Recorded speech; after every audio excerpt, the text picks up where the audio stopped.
Witness হিসেবে ডাকার কয়েক ঘন্টার মধ্যেই তাকে অ্যারেস্ট করে নিয়ে যাওয়া হলো কি চোর না ডাকাত না খুন করেছে। মদন যাবার আগে আমাকে একটা রেজিগনেশন লেটার দিয়ে গেছে, কিন্তু আমি গ্রহণ করব না। তার কারণ মদনের অ্যারেস্টটাই অন্যায়। ও থাকবে, ও যতদিন অ্যাবসেন্ট থাকবে ওর কাজ আমি দেখে দেবো, কিন্তু ওই থাকবে। নতুন করে পরিবহন মন্ত্রী আমরা করছি না, এটি দেওয়ার চ্যালেঞ্জ অন্যায়টাকে মোকাবিলা করার জন্য। আপনারা জানেন কিছুদিন আগে বিজেপির একজন নেতা এখানে এসে মিটিং করে গেছে এবং তারা পরিষ্কার বলেছিল এরপরে কে অ্যারেস্ট হবে, এরপরে কে অ্যারেস্ট হবে, এরপরে কে অ্যারেস্ট হবে। তার মানে কি? এটা পার্টি বিজনেস হচ্ছে। তার মানে দিল্লি পুলিশ নিয়ে এসে যে কেউ গুন্ডামি করতে পারে বাংলা এসে? কনস্টিটিউশন পরিষ্কার বলেছে law and order is a state subject. Federal স্ট্রাকচারে তারা এটা করতে পারে না।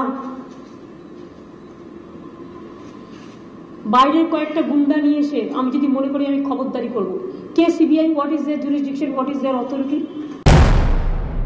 যেটা করেছে টোটাল ভ্যান্ডেটা হয়ে গেছে পলিটিক্যাল। এটা আমি তো বলছি সিবিআইটা বিকেম বিজেপির পলিটিক্যাল টুল।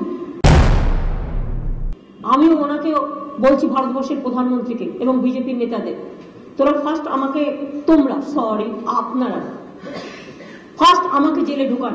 আমি তো চোর আপনাদের কাছে, তাই না? বলুন আমায় গ্রেপ্তার করতে, চ্যালেঞ্জ, ওপেন চ্যালেঞ্জ।